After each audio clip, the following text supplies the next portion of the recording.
Bueno, muy buenas tardes, compas. Espero que estén muy bien. El día de hoy vamos a estar dando una clase asincrónica, como acordamos vía WhatsApp, donde conversamos un poquito sobre el manejo de residuos, principalmente en la parte de residuos especiales. Sin embargo, sí me gustaría abordar un poquito previo a esto, ya que en la clase anterior hablamos sobre el reciclaje, lo que establece algo en un documento importante a nivel país sobre la gestión integral de residuos, que es la Estrategia Nacional de la Separación, Recuperación y Valoración de Residuos. Eso es importante entenderlo, a pesar de que ya la estrategia caducó, por así decirlo, puesto que la estrategia estaba entre el 2016 al 2021, y que se planteó como un objetivo o una meta el de aumentar un 15% el porcentaje de los residuos gestionados integralmente, recuperación, valorización, separación, reciclaje y disposición final. O sea, lo que quieren aquí es, a nivel país, es hacer una estrategia para mejorar la gestión de los residuos a nivel nacional y, obviamente, tener esto en cuenta de que se aumente la recuperación de los materiales en un 15% y evitar de que lleguen a sitios inadecuados. Ayer estaba leyendo un documento que ahí los tienen ustedes dentro de la carpeta de archivos o documentos complementarios sobre una nueva estrategia publicada entre el 2019 y 2025, donde se establece las diferentes categorías o los trabajos que se vienen haciendo en las municipalidades y cómo viene mejorando poco a poco el trabajo. Por ejemplo, se hablaban de que más de 400 distritos que conforman el país, únicamente aproximadamente 70 no tienen servicios de recolección. Es un porcentaje alto, si se quiere, ¿verdad? Pero sin embargo, una gran mayoría sí tienen servicios de recolección. Los números hablan de la mejoría en la mayoría de cantones sobre lo que es la disposición final de los residuos, donde la mayoría llegan a rellenos sanitarios y una parte todavía mantiene los botaderos o los vertederos a cielo abiertos, así como procesos, ¿verdad?, de mejora en la recolección de residuos orgánicos, en la generación de compost municipal a nivel municipal de estos residuos, procesos de recolección diferenciada y demás. O sea, sí, a pesar de que no hemos logrado lo que la política nacional de gestión integral de residuos se planteó en el 2010, sí hemos venido mejorando en muchos aspectos a nivel país lo que es la gestión integral de los residuos. Poco a poco, ¿verdad? Se va sumando un compromiso municipal, un compromiso cantonal, a ir poco a poco mejorando lo que es la gestión y se ha venido dando resultados importantes. Y bueno, la estrategia nacional aporta a esto, ¿verdad? Para impulsar y fortalecer todo lo que fue la separación, recuperación y valorización. Eso es importante también porque aquí entra a jugar nuevamente un rol sustancial lo que son los generadores de residuos, quienes hacen este proceso inicialmente de separación, ¿verdad? Principalmente, y como ya vimos en el reciclaje, ocupamos un sitio donde se recuperen, o sea, hay que incentivar la creación de centros de acopio. Limón, lamentablemente, como hemos hablado, sigue muy rezagado en esto, principalmente a nivel cantonal. Ya lugares como Guapiles, Siquirres, se tienen servicios de recolección diferenciada de residuos, por lo menos lo que es plásticos y papeles, que es lo que más la gente separa. Y otros cantones, ¿verdad? Como Matina, que todavía no tiene un servicio integral en esto, pero sí le brinda cierto servicio a los comercios, tiene su centro de acopio construido, igualmente que en el caso de Siquirres, igualmente que en el caso de Guapiles, que no es municipal, ¿verdad? En estos casos, este último caso, pero que se cuenta con un centro de acopio autorizado o reconocido como un gestor autorizado dentro del Ministerio de Salud. Posteriormente, podemos contar con la idea de que la municipalidad de Limón y la municipalidad de Talamanca todavía quedaron ahí pérdidas. Sin embargo, la Municipalidad de Talamanca tuvo un proceso bastante fuerte hace unos años y era de las mejores municipalidades que tenía la gestión integral de residuos, pero decayó, ¿verdad? Decayó bastante en los últimos años por mala administración, por falta de recursos, otros detalles por ahí. Y bueno, ahí va brinqueando un poquito, pero bueno, la que sí queda debiendo bastante con este tema, como lo hemos mencionado, de la Municipalidad de Limón. Igualmente, ¿verdad? Aún así no podemos decir que todo es negativo, puesto que ya llevamos bastante tiempo sosteniendo un programa a nivel cantonal que es el de la recuperación de materiales en el Parque Vargas los primeros jueves y viernes de cada mes, donde año con año más personas llegan a dejar su reciclaje, más personas se involucran a separar en sus casas y a transportar sus materiales, y estos materiales son trasladados a un centro de acopio autorizado, que es en este caso el que está ubicado en Loxana de Guapiles, ¿verdad? Entonces por ahí tenemos que mover nuestros residuos en el cantón de Limón más de 90 kilómetros para que llegue a un sitio de recuperación adecuado. Bien, avanzando un poquito con la estrategia, se habla, ¿verdad?, de una clasificación de los tipos de vehículos que se pueden hacer una vez separados los residuos, que es para la parte de transporte. O sea, acá la estrategia establece de que para camiones de residuos ordinarios se debe contar con este tipo de camiones compactadores que logran, ¿verdad?, recuperar o recolectar principalmente más de 9 a 14 toneladas de capacidad, que es lo que tienen estos camiones. Con estos camiones hay algo importante. Si en algún momento ustedes llegan a trabajar o a hacer consultorías o algún trabajo con las municipalidades, lo que se establece es que estos camiones deben de tener un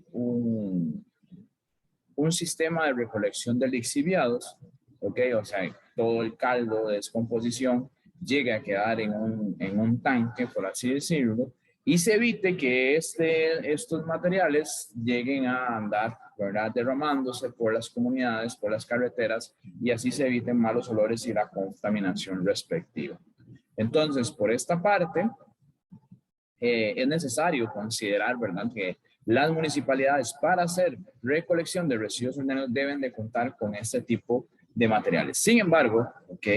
Si como vimos anteriormente en clases en otras clases, si las personas separaran correctamente los materiales, tendríamos mejores camiones en mejores condiciones, puesto que las rutas se avanzaría, podrían cubrir más tiempo en más espacio, en menos tiempo, más bien serían más eficientes, puesto que la cantidad de residuos que se llevan en estos camiones sería cada vez menor.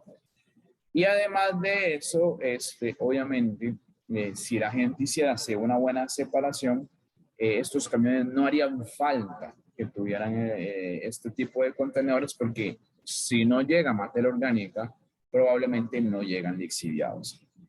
¿Verdad? A la ausencia de materia orgánica, obviamente, va a haber prácticamente ausencia de lixiviados, a menos de que hayan llovido, a menos de que se hayan mojado, que haya algo líquido ahí, pero en general lo que más genera lixiviados es los residuos orgánicos.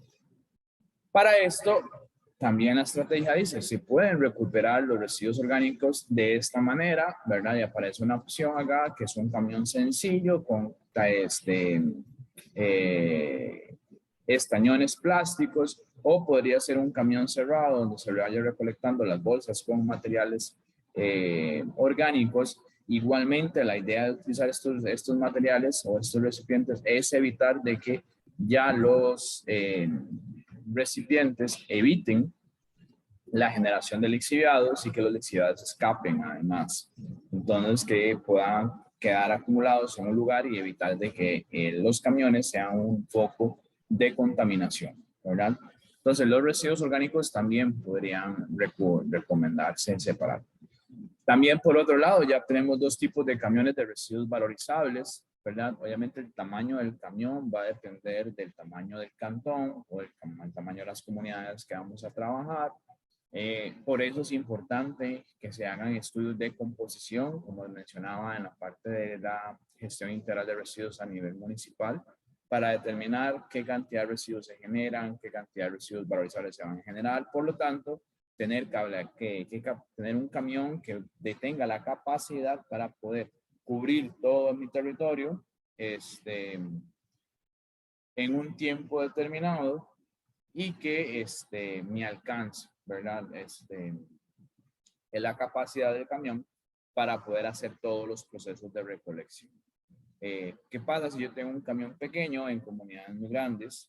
Voy a tener que estar yendo y viniendo a las de las comunidades, ¿verdad? A dejar materiales y eso me encarece mucho el proceso. ¿Qué pasa, por ejemplo, acá en Talamanca? Teníamos un serio problema con lo que es la recolección de residuos valorizables porque las distancias son muy largas. Todo está en Talamanca, tenían que recolectar en Zigzaola, que queda a 60 kilómetros del centro de acopio, tenían que recuperar en Concrete, que queda a más de 20 kilómetros, tenían que recuperar en Cahuita y Puerto Viejo, tenía que ir a subir hasta territorio indígena y pagar lanchas para cruzar el río Telire. O sea, todo esto puede encarecer un proceso y tenemos que tenerlo muy claro, ¿verdad? Todo lo que es el contexto de nuestro territorio, porque no solamente es recuperar, o sea, realmente los servicios de recolección son vitales, pero es un punto sensible en la parte de la recuperación de materiales, porque si yo no planifico rutas adecuadas, si yo no planifico tiempos de recolección, si yo no planifico mantenimientos preventivos de los vehículos, si yo no planifico esas rutas para cubrir esa máxima cantidad de distancia en menor tiempo, etcétera, etcétera, va a implicar seriamente un aumento en los costos de operación. ¿Ok? Recordemos acá, cuando vemos el cono de los residuos, que los primeros 3 pasos de los que es el cono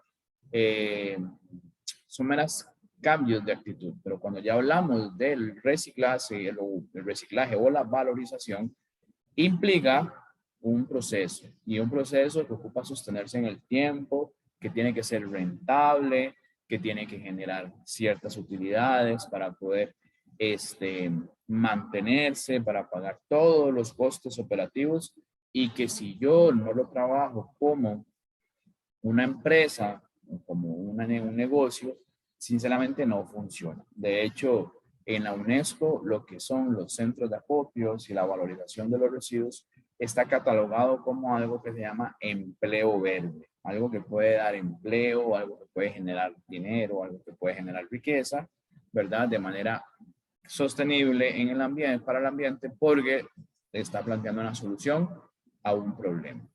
Sin embargo, nuevamente, muchas de las limitantes de esto, y principalmente pasa con esto, ¿verdad? Que son los centros de recuperación, los centros de acopio, pasa de que son diseñados o planificados de manera muy ocurrente, por decirlo de alguna manera. Muchas veces la gente piensa de que voy a montarme un centro de acopio o la municipalidad piensa vamos a darle un centro de acopio a un grupo de personas y manejan el centro de acopio de mala manera. O sea, manejan el centro de acopio sin una administración adecuada, sin una planificación adecuada, sin una contaduría adecuada, sin una, bueno, sin una planificación, pues. Entonces, los centros de acopio muchas veces fracasan porque no tenemos una visión de negocio, ¿ok? Yo cuando doy en el INA el curso de operadores de centros de acopio, que lo he dado en repetidas ocasiones a nivel cantonal, con el fin de incentivar, ¿verdad? La creación de centros de acopio o fortalecer el trabajo de muchos centros de acopio a niveles que ya de comunidades que ya existían y que lamentablemente muchos de esos ya no existen, les digo principalmente esto. Ustedes no pueden manejar un centro de recuperación de residuos como cualquier proyecto ocurrente. O sea, que tenemos que tener una visión hacia dónde queremos ir, hacia dónde queremos crecer, hacia cuánto queremos crecer, cómo vamos a recuperar materiales, cómo hacemos los procesos más eficientes. Ocupamos, ¿verdad? Muchas veces pasa de que estos centros inician como un trabajo de voluntariado, inician como un trabajo de bien social, o alguien que quiso hacer algo por la comunidad, comienzan a trabajar más un cierto grupo de personas, pero después de un momento a otro ya en el centro de acopio no genera, las personas se van cansando, las personas se van desmotivando y se van yendo, al final quedan 1, 2 o 3 personas trabajando y ya no se sostiene el negocio.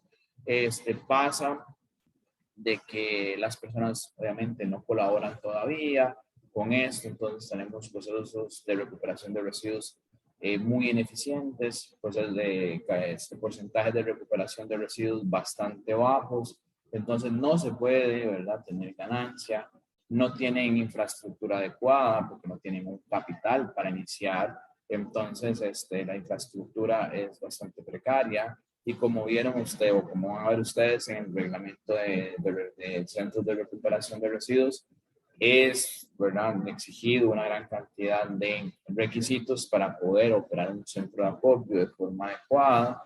Entonces, ¿quiénes invierten en esto? ¿Quién tiene la capacidad de invertir en un centro de acopio adecuado, con la capacidad adecuada para la comunidad, con todo el equipamiento adecuado, con todos los servicios necesarios, con toda la forma de sostenerlo en el tiempo, etcétera, etcétera? Entonces, esto es un punto muy sensible en la que es la separación, recuperación y valorización de los residuos, porque muchas veces en nuestras comunidades no contamos con centros adecuados. No contamos con centros de transferencia, que por ahí mencionaba la palabra, ¿verdad? Muchas veces ocupamos, no tenemos, el centro de acopio está en Roxana de Guaples, pero aquí podríamos tener un centro de transferencia que no es un centro de acopio, sino es algo mucho más sencillo, donde, qué sé yo, las personas que trabajan el jueves y el viernes en la recuperación puedan transportar los residuos a este lugar y que posteriormente venga el señor del camión y solo haga un viaje, por ejemplo, y no 2 o 3, como a veces pasa. Y eso encarece el proyecto, encarece los procesos, ¿verdad? Entonces, siempre es muy importante, si ustedes llegan a trabajar en algún momento, en alguna asesoría para la operación de los centros de acopio, siempre es muy importante hablar de la necesidad de ver esto como una estructura de negocio. Otra de las limitantes que tienen los centros de acopio en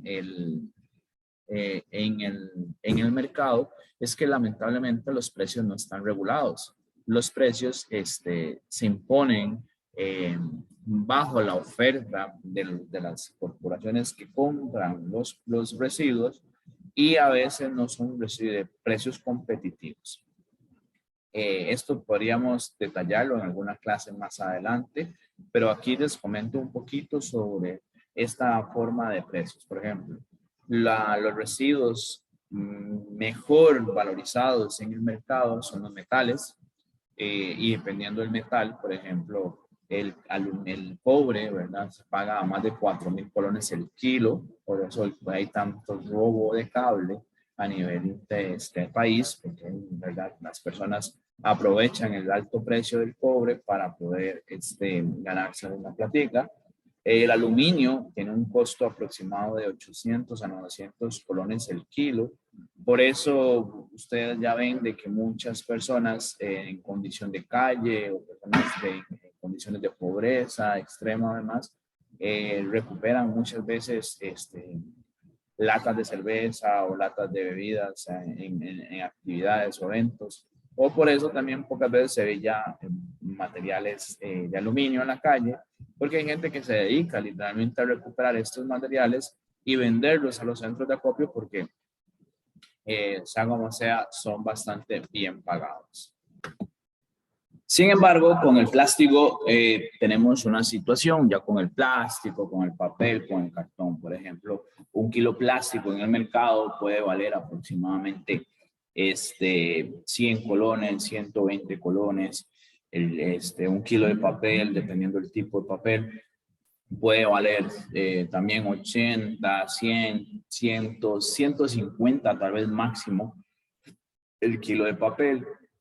El kilo de cartón puede andar entre 60 a 150 colones el kilogramo de cartón. Entonces, obviamente ya los precios para valorizar no son atractivos. Y esto también de ahí es un problema porque estos materiales generalmente tienen mucho volumen, ¿verdad? Ocupan mucho volumen, pero pesan poco. Entonces, cuando vos llenas un contenedor de 40 toneladas de plástico, nunca van a ir 40 toneladas, porque lamentablemente hay mucho plástico en volumen, pero el peso nunca va a ser lo que corresponde. Y por lo tanto, el traslado, el transporte de estos materiales, ¿verdad? Muchas veces es caro, es costoso. Muchas veces los centros de recepción de estos materiales no están cerca de los lugares. Pensemos el cartón, ¿verdad? Que se generaba en Talamanca, tenía que irse hasta Santana y hacer un recorrido, ¿verdad? De 300, 400 kilómetros o más, ida y vuelta. Y obviamente el costo del flete era muy elevado y la ganancia que se tenía era muy poca. Entonces, por eso muchas veces estos centros de acopio, si no son subsidiados o subvencionados por alguna estructura, ya sea estatal o privada, tienen, ¿verdad?, la posibilidad de sobrevivir en el tiempo, porque realmente es un poquito difícil, sostener un lugar de recuperación de residuos valorizables, principalmente de ordinarios, que sea rentable a nivel del tiempo, a nivel de un periodo. Lo que sí es rentable generalmente es la chatarra, entonces muchas veces la gente combina, en algunas chatarreras combinan la recuperación de materiales de sólidos ordinarios y tienen una línea de recuperación de materiales especiales como es la chatarra, ¿verdad? Equipos eléctricos o electrónicos, y una cosa solventa la otra, sostiene la otra. ¿Verdad? En algunos lugares, me acuerdo en Siquirres hubo un centro de acopio que pagaban, realmente ellos sí pagaban. Vos llegabas con tu plástico, con tu papel y te pagaban poco, pero te pagaban algo. O sea, si tú llegabas, qué sé yo, con un kilo de papel y te pagaban 400 colones. No, mentira, con un kilo de papel no, con un kilo de papel te pagaban 20 o 40 colones, con un kilo de plástico te pagaban 50 colones y ellos ya hay, pero lamentablemente obviamente esto se dejó hacer porque no era negocio, ¿verdad? No era rentable. Llegó un punto en que ya el mercado, ¿verdad? No permitía reconocer este esfuerzo que se hacía y por lo tanto simplemente ahora se hace por puro compromiso, por pura responsabilidad, y los centros de acopio, bueno, ahí siguen pulseándola. De hecho, me acuerdo una vez en en un congreso que se hizo para el Día Nacional del Reciclaje en el Parque de Diversiones, presentó un proyecto, presentó la actividad de una persona de San Carlos que se llama Margarita, que es la encargada, o era la encargada, no sé ahorita, de la red Conserva, que es una red que albergaba o recibía, ¿verdad? O se afiliaban los centros de acopio del país y recibían capacitación y recibían charlas y recibían asesorías y demás por parte de la red. Y bueno, ella clamó un grito, ¿verdad? O sea, clamó una consigna en este congreso pidiendo que por favor los compradores de residuos, como son grandes compradores de residuos, como son la FIFCO, o sea, la Florida Bebidas, como es la Coca-Cola, como es Pepsi-Cola, como es Kimberly-Clark,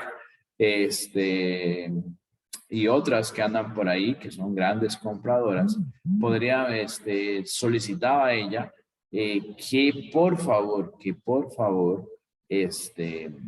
fueran justos con los recuperadores. fueran justos con los centros de acopio, porque a veces estas empresas pagaban precios muy ruinosos por los materiales y lamentablemente de los centros de acopio volvían a tener pérdidas y les costaba mucho sostener el negocio, ¿verdad? En sus comunidades. Otra de las cosas que establece la Estrategia Nacional de Recuperación es la idea del compostaje. Ya vieron ustedes, o van a ver en ustedes en el video que les puse, ¿verdad? Cómo la Municipalidad de Jiménez tiene la posibilidad de hacer compost a nivel municipal. Y esto es importante porque básicamente, como ya hablamos en un punto anterior de este tema, es que el compostaje a nivel municipal permite prácticamente eliminar el 60% del problema de los residuos de nuestras casas, ¿verdad? Si fueran que todos los comercios participaran, también el 60% de los residuos del problema de los residuos de los negocios o de las industrias y demás. Y además, nuevamente, esto también se llega a valorizar a través de que ya no es un proceso de reciclaje, sino es un proceso de tratamiento que permite la recuperación, ¿verdad?, de estos residuos para poder transformarlo en abono orgánico y después se puede comercializar. El abono orgánico en el mercado puede andar aproximadamente un costo de 1.500 a 3.000 colones el kilo. Un saco grande, ¿verdad?, puede valer más de 5.000, 6.000 colones. Entonces, por aquí hay una posible también fuente de ingreso que es importante. Por ejemplo, en uno de los videos anteriores yo les hablaba de la posibilidad de la incineración. Entonces, la incineración, les decía, no es rentable porque normalmente siempre está pidiendo insumos, pero no genera o genera muy poca ganancia, muy poca utilidad. Mientras que el reciclaje y el compost, si se regula el mercado correctamente, podría así representar algo más conveniente y algo más justo para la mejora de la gestión de residuos en las comunidades. Bien, vamos a hablar ahora. Bueno, entonces continuamos con la parte de residuos especiales, que sea como sea también son importantes a la hora de entender su manejo y que pueden tratar o entrar en la cadena de valorización. Muchos de estos residuos especiales se caracterizan por ser residuos compuestos, como vimos, son residuos muchas veces elaborados con más de un componente o más de un material y a veces se complica lo que es la parte de la valorización o la recuperación de estos materiales y además también encarece las tecnologías para poder llegar a valorizarlos. Entonces muchas veces tenemos ahí esas limitantes y que ya gracias a las estrategias estatales, a los impulsos por parte de todas las políticas y reglamentos, a pesar de que encarecen muchos procesos, las personas tienen que comenzar a trabajarlos en estos porque ya así reducimos la contaminación y mejoramos la gestión de residuos. Acá lo que tenemos es básicamente el listado que establece el reglamento de residuos de manejo especial sobre cuáles se consideran residuos especiales y aquí vamos viendo un poquito uno por uno para ver qué posibilidades tenemos en el manejo de cada uno de estos residuos. En el primer residuo tenemos lo que son llantas usadas, donde ya tenemos un reglamento especializado desde el 2007 que se habla sobre el reglamento sobre llantas de desecho. Y este reglamento básicamente lo que establece es dos cosas. Uno, ahí disculpen el ruido, uno, de que los generadores, o sea, las personas que ocupan cambiar llantas o que van a cambiar las llantas de sus vehículos o que llevan o que tienen llantas de desechos, pueden llevarlas a un lugar de centros de llantas, un lugar donde se cambien o compren o se vendan llantas. Y este lugar, que es el comercio que se dedica a esto, tiene la obligación, o sea, está obligado por ley, por reglamento, a recibir las llantas. O sea, ahora todas las llanteras te dan dos opciones, o te llevas la llanta vos y vos haces responsable de esto, o se la dejan ellos, pero en general ellos son los que están en obligación de recibir estas llantas para buscar su mejor gestión. Entonces aquí ya aparece la figura también de el intermediario o el comprador, donde la empresa compradora recibe la llanta usada, la llanta de desecho, y puede gestionarla de manera más adecuada.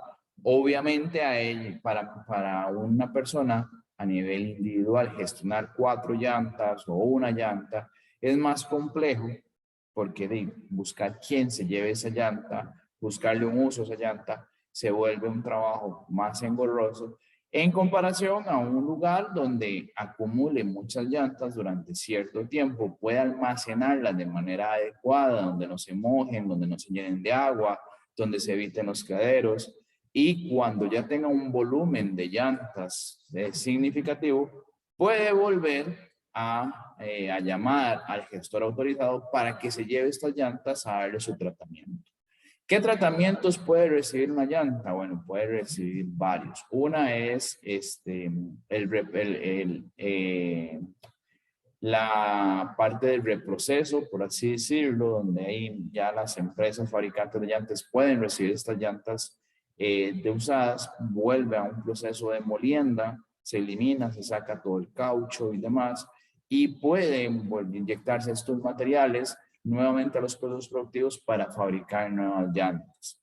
También se pueden utilizar como aprovechar el valor energético para la producción energética en hornos cementeros o para como en el proceso de coprocesamiento para fabricar el clinker del cemento también a altas temperaturas. Entonces, generalmente esos son los tipos de tratamiento que pueden recibir estos residuos por los gestores autorizados, y esto probablemente lo vamos a ver un poquito cuando vayamos a tener la charla de Holcim con respecto al tratamiento de los residuos.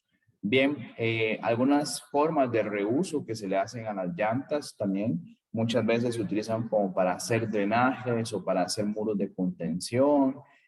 Son materiales muy, pero muy duraderos, entonces puede permitir utilizarse en este tipo de actividades y mejorar la gestión integral de residuos de manera adecuada. Bien, otra situación similar sufre las baterías de ácido plomo, lo que estas baterías son normalmente las que utilizan los vehículos. Estas baterías también ya por ley tienen que ser recibidas por los centros donde venden baterías. De hecho, ahora los centros donde venden baterías te dicen generalmente que te pagan o te rebajan cierta cantidad del valor de la batería nueva si entregas la batería vieja. Entonces, más bien hasta tenemos un beneficio económico en este sentido, donde los vendedores de baterías a uno le reconocen cierta cantidad de dinero a cambio de dejar la batería que ya no funcione. ¿Qué pasa con estas baterías posteriormente?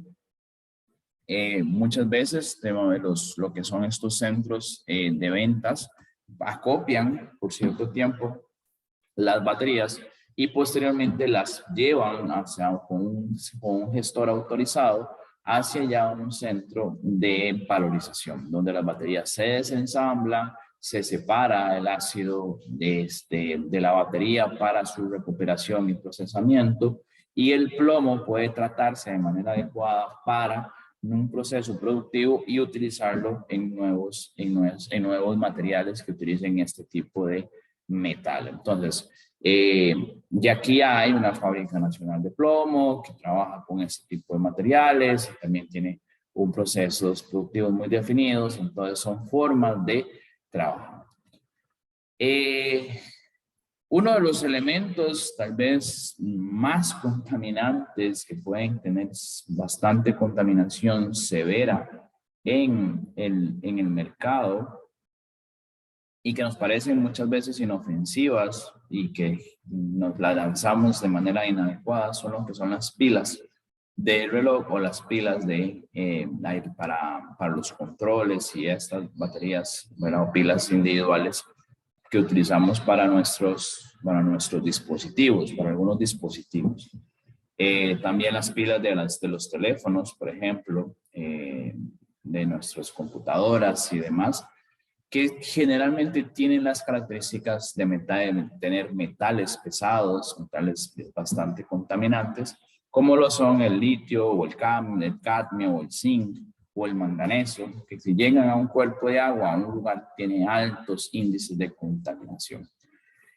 Muchas veces nosotros simplemente lo lanzamos al contenedor con los residuos mezclados, estas baterías se majan, se riegan, el ácido sale, se mezcla con el lixiviado y los metales pesados terminan parando, ¿verdad? En las cuencas de los ríos, llegan al mar y muchas veces los ríos y las costas tienen altos índices de contaminación por metales pesados y una de las fuentes de esta contaminación pueden ser estas pilas, ¿verdad? Puesto pensemos de que aunque sean pequeñas, se generan en volúmenes muy altos. ¿Qué podríamos hacer con las pilas? La recomendación pueden ser en dos direcciones. Si estamos trabajando a nivel individual en nuestras casas, estas pilas podríamos encapsularlas. Podemos poner una botella, por ejemplo, algo así, que tiene un cuello ancho, se llena de un poco de arena inerte, puede ser de playa, de construcción, de sílica o algo así, hasta de gato, y vamos a ir colocando las pilas en esta botella, donde las pilas, si se riegan, van a ser el líquido contaminante va a ser absorbido por la arena. Cuando la botella ya está 3/4 partes, vuelvo a llenar de arena completamente la botella, cierro bien y puedo mandarla a disposición final de manera ya encapsulada. Así reduzco el riesgo de la contaminación. Sin embargo, lo ideal, y esto es una situación que todavía no es muy común en Costa Rica, es que nosotros podamos acopiar las pilas de esta manera en nuestras casas, tener un centro de transferencia donde poder dejar las pilas cerca de nuestro hogar y estas baterías o estas pilas puedan llegar nuevamente a su fabricante, como es el caso, por ejemplo, de Panasonic o Duracell o estas otras empresas que fabrican las baterías y que podrían desensamblarlas, recuperar los metales, recuperar toda la estructura, darle un proceso de reciclaje adecuado, ya sea para reelaborar nuevas pilas o sea para trabajar algún otro tipo de proceso. Entonces, esto es importante también trabajarlo de manera consciente porque lamentablemente es un material que genera una alta contaminación. Entonces, por este lado, ¿verdad? Tenemos que tener otro tipo de gestión también. En el 4 tenemos solo que es aires acondicionados, refrigeradoras, tanques de frío y equipos de refrigeración. Esto se da principalmente porque los equipos de refrigeración pueden tener tipos de refrigerantes que además de ser un aparato eléctrico o electrónico, ¿verdad? Dependiendo de sus características, según lo que podemos ver o pudieron leer ustedes en el artículo que pudieron trabajar, estos materiales encierran en sus condensadores gases refrigerantes. En los gases refrigerantes están gases como el R22, que es un hidrofluorocarbonado, el R410, que es un perdón, ahí sí ya se me olvidó la composición. O ya otros gases como el R134A o todavía otros mucho más nobles, por así decirlo, mucho menos contaminantes como son los R210, que ya es gas propano licuado, que permite refrigerar igual, pero que su aporte al calentamiento global es bajo. Se tienen que gestionar de manera adecuada por esto, ¿verdad? Porque son gases que pueden aportar gran cantidad al efecto invernadero y gases que pueden aumentar o aportar significativamente al calentamiento global, y que algunos gases, principalmente el R22, que ya no se utiliza en el mercado, pero todavía hay equipos, ¿verdad? Obsoletos que están trabajando en muchos lugares que tienen R22, se conocen como gases agotadores de la capa de ozono, que pueden subir hasta los 30 kilómetros a la atmósfera por medio del transporte de contaminantes y ponerse a reaccionar, ¿verdad? Con la luz solar y ir descomponiendo el gas de ozono y ir aumentando el hueco que ya tenemos, que es siempre, que hasta el momento ha sido un efecto súper nocivo para nuestro vivir a nivel planeta. Entonces, por esto, estos equipos requieren un tratamiento especial, que se almacenen en condiciones adecuadas, que los condensadores queden bien cerrados, que no haya fugas de gas refrigerante, para evitar un aporte innecesario, ¿verdad?, al calentamiento global. Entonces, por eso se manejan como residuos especiales, pensando más que todo en el riesgo que existe con los refrigerantes que se utilizan en los equipos de aire acondicionado o refrigeradoras o equipo de enfriamiento. En el 5 tenemos todo lo que es el aceite lubricante usado. El aceite lubricante usado se caracteriza porque principalmente es un residuo muy común en talleres, ¿verdad? O talleres de mantenimiento, ya sea de vehículos, camiones o demás. Y es un aceite bastante contaminado, ¿verdad? Y bastante contaminante además. Y muchas veces antes se tenían súper malas prácticas donde este aceite se echaba a la calle, se desechaba por ahí en cualquier lote baldío, se lanzaba enteramente a los ríos y bueno, se perdía y contaminaba severamente. Ahora, estos aceites se están utilizando para aprovechar nuevamente su poder calorífico. Y como vamos a ver cuando trabajemos con Holcim, ellos es uno de los materiales que reciben dentro de los procesos de gestión y que, espero no equivocarme, ellos hasta pagan, ¿verdad?, por gestionar estos materiales, porque estos sí tienen un alto poder calorífico que puede alimentar a los hornos cementeros y ellos pueden reducir su cuota, ¿verdad?, en el consumo de combustibles. Entonces, por esto, ¿verdad?, los aceites también tienen un lugar en el manejo especial. Es un residuo líquido, si se quiere, y no se puede manejar de manera inadecuada o de manera sencilla. Algo similar, ¿verdad? O con el residuo siguiente es también lo que pasa con los envases plásticos que contienen aceites lubricantes.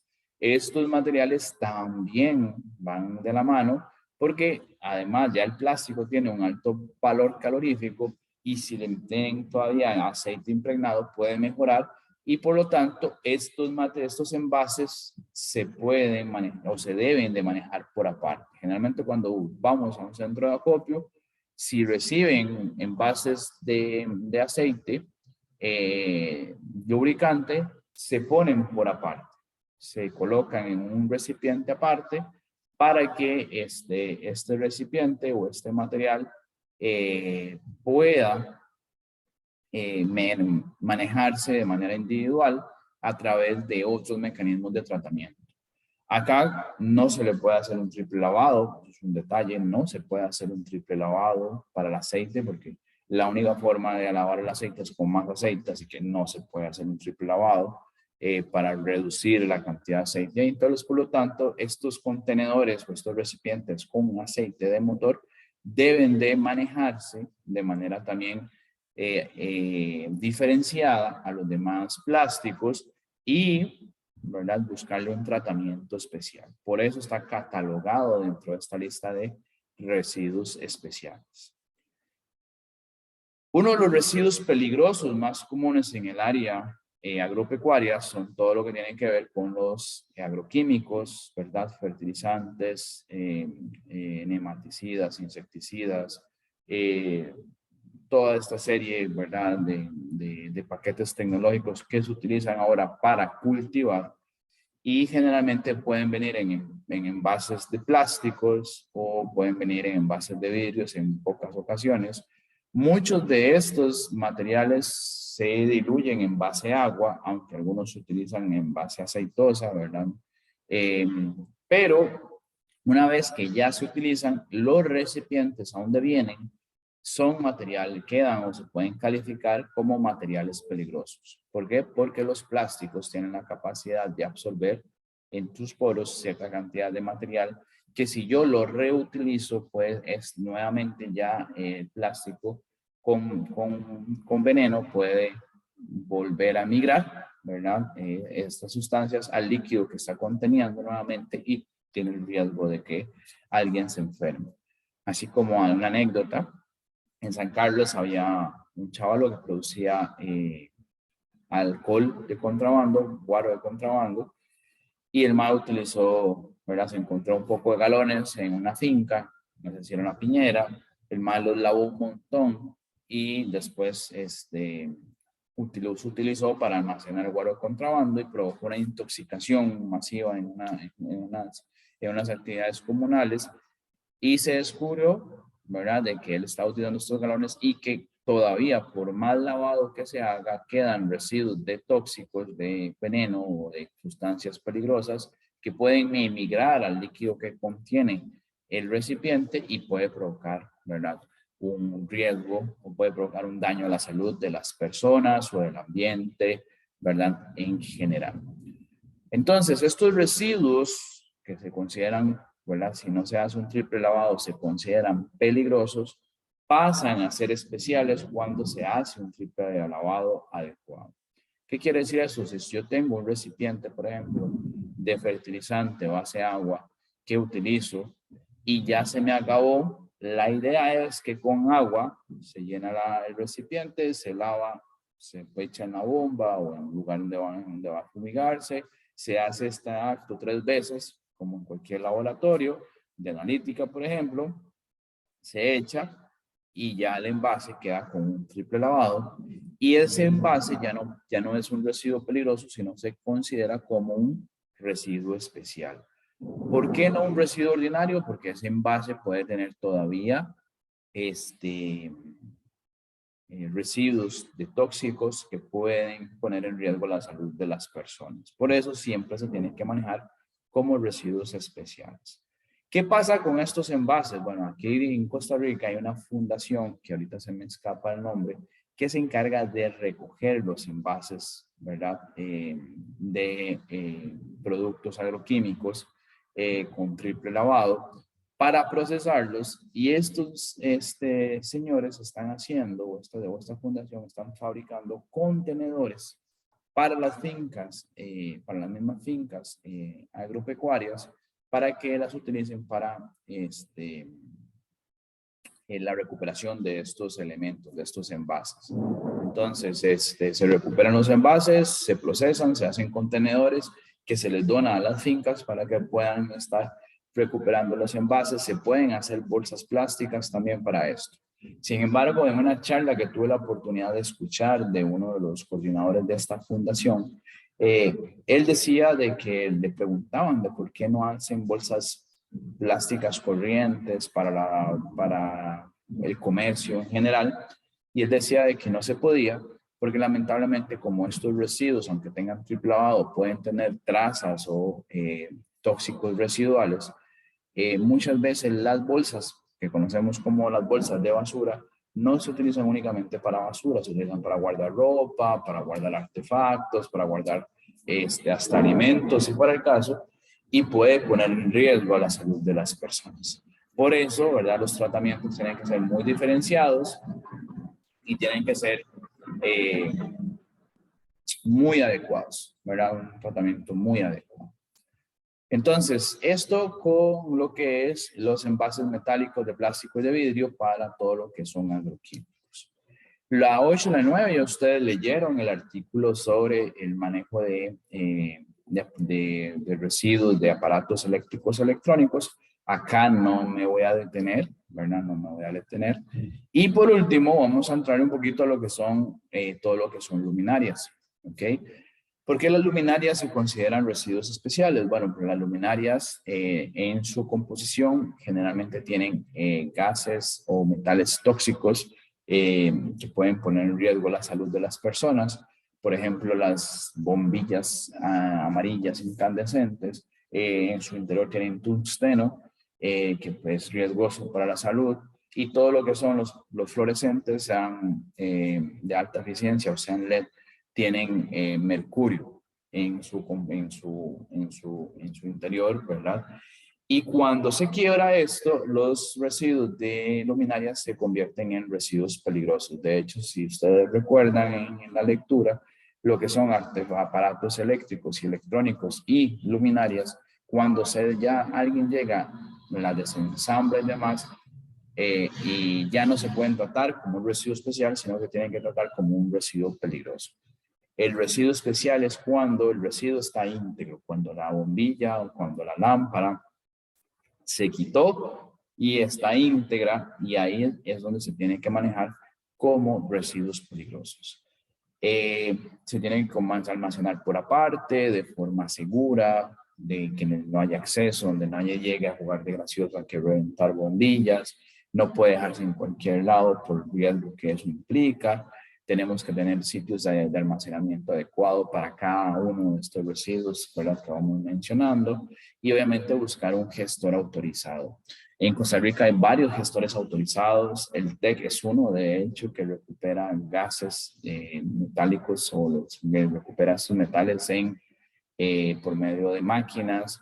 Creo que Solisa es una empresa también que logra recuperar, y de hecho hasta las mismas fabricantes, ¿verdad?, de bombillas ya están recuperando estos materiales y los procesan, ¿verdad? El vidrio, estos materiales pueden utilizarse para reciclarse. Los metales se recuperan en medio de un proceso de extracción adecuados y se evita, ¿verdad? Se evita de que se llegue a contaminar. Entonces, eso es una posibilidad que tenemos, y es importante entonces manejarlos por aparte siempre. Por ahí tenemos los refrigerantes, los gases refrigerantes, los contenedores con refrigerantes, que están muy asociados a lo que hablábamos con todo lo que son aires acondicionados y equipos refrigerantes. Ojo, los colchones, ¿verdad?, que también es importante mencionarlo. Muchas veces los colchones se desechan así nomás y nos encontramos hasta en la orilla de los ríos.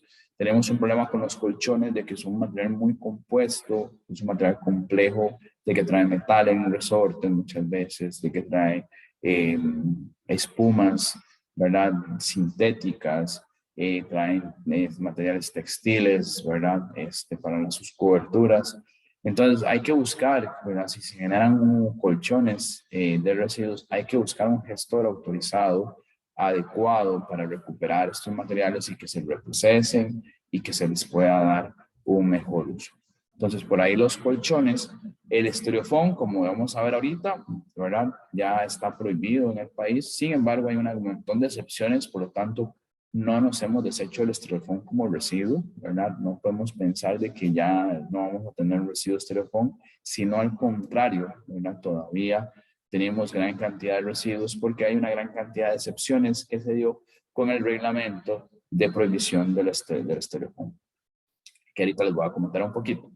Y al final tenemos lo que es la chatarra, que ya se los mencioné, que también se puede valorizar y que es uno de los materiales mejor pagados en el país y a nivel de comercio de residuos. Es como lo que rinde, ¿verdad?, a nivel de negocio, lo que es más atractivo a nivel de negocio, porque generalmente es lo que paga mejor. Entonces, por ahí, esos son el listado de los residuos que tenemos. Como vamos a ver con el estereofón, entonces se hizo una ley para prohibir el estereofón.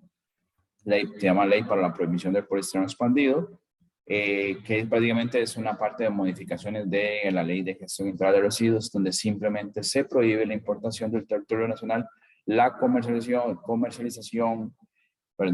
se prohíbe la importación al territorio nacional, la comercialización y la entrega de envases y recipientes de poliestireno expandido en cualquier establecimiento comercial. Esto es un punto importante porque ya todos los comercios, principalmente aquellos de comida, no pueden ofrecer Styrofoam ya para brindar sus servicios de express o para llevar, ¿verdad? Entonces, por ahí ya tenemos una prohibición importante para evitar el uso del Styrofoam. Sin embargo, a pesar de que tenemos un problema con esta parte de lo que es una limitante con lo que es el uso de Styrofoam para, ¿verdad? Comercios, principalmente para la parte de envases y recipientes, dejaron abierto una gran cantidad de portillos para utilizar Styrofoam en otras cosas. Entonces vamos a tener residuos cuando hablemos de cuestiones de conservación o protección de productos, ¿verdad? De productos, o sea, de embalaje. Por ejemplo, lo del embalaje de electrodomésticos y afines, ¿verdad? Ahí se puede utilizar Styrofoam.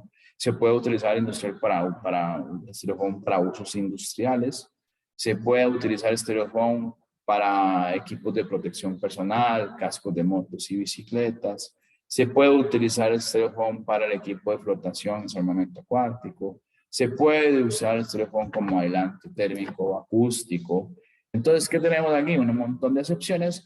Por lo tanto, el Styrofoam va a seguir siendo un residuo especial que nos vamos a encontrar y hay que buscar gestores autorizados para poder manejarlos adecuadamente.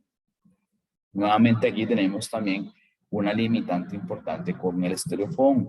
¿Por qué? Porque el Styrofoam tiene un peso muy bajo, es muy liviano, pero es muy voluminoso, puede ser muy voluminoso, lo que complica su manejo. Pensemos de que la única fábrica en Costa Rica que procesa Styrofoam está en Barrial de Heredia.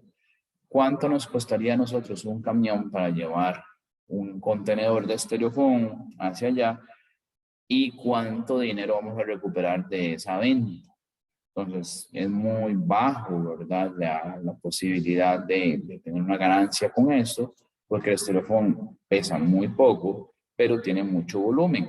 Entonces, tenemos y continuamos siguiendo con el problema de lo que es el poliestireno extendido o el conocido como el Styrofoam. Por eso muchas veces, y nuevamente aquí se demuestra, a pesar de las luchas y a pesar de los avances en nuestra legislación, tenemos todavía mucha complacencia con el sector productivo para utilizar materiales altamente contaminantes. Entonces, por acá tenemos esa situación. Por último, ¿verdad? El manejo de los residuos especiales, vamos a considerarlos nuevamente desde la idea de que algunos son residuos valorizables, algunos no van a ser valorizables, pero la mayoría sí pueden ser residuos valorizables, como vimos. La municipalidad no tiene responsabilidad a cargo solo los residuos especiales. La ley es muy clara donde dice que los residuos de manejo especial y los residuos peligrosos están a cargo del generador de residuos. La municipalidad lo único que tiene a cargo son la gestión de los residuos ordinarios.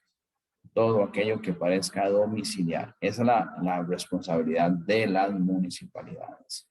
Como todo lo que se establece en la gestión integral de residuos, todo manejo de residuos, tanto ordinarios, especiales y peligrosos, debe hacerse con un gestor autorizado debidamente inscrito en el Ministerio de Salud, que nos permita dar la trazabilidad al residuo. O sea, ¿qué pasa desde que con ese residuo, desde que yo lo entrego hasta que el recuperador o el ente de que me recupera el residuo hace todo el proceso? O sea, ¿a dónde llega? ¿Cómo termina? ¿Cuál es el producto que se aplica? Hasta ver el paso a paso de lo que pasa a mi residuo.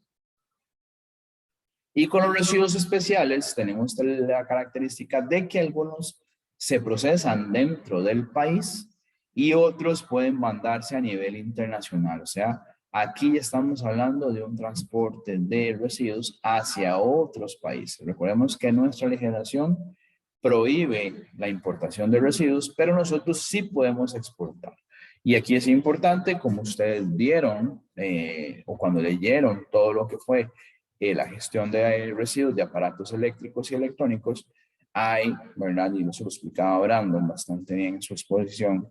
Hay una parte del convenio de Basilea que es necesario cumplir y todo un procedimiento de acatación obligatoria de los países que están, ¿verdad?, trasegando legalmente estos residuos. Entonces, todo esto es contemplación, de contemplar para cuando nosotros nos topemos en la parte del manejo de residuos a nivel país. Bien, esto, compas, es básicamente la gestión integral de residuos de manejo especial. Nos queda lo que son manejo de residuos peligrosos y eso lo vamos a ver en un futuro cercano, ¿verdad? En la próxima semana, de hecho, ya con la charla que tenemos preparado con el programa SIGREP, ¿verdad? Con el Sistema de Gestión de Residuos Peligrosos, que es un programa nacional, que es donde nos van a ampliar mucho sobre la información de qué tipo de residuos es peligroso, cómo se deben manejar, cómo se usa el sistema y demás. Entonces aquí vamos a ir ampliando realmente todo lo que es el trabajo de la gestión integral de residuos. Cerramos acá la clase sincrónica de hoy. Realicen por favor la actividad de comprobación y nos vemos entonces de manera sincrónica la próxima semana. Saludos y que estén muy bien.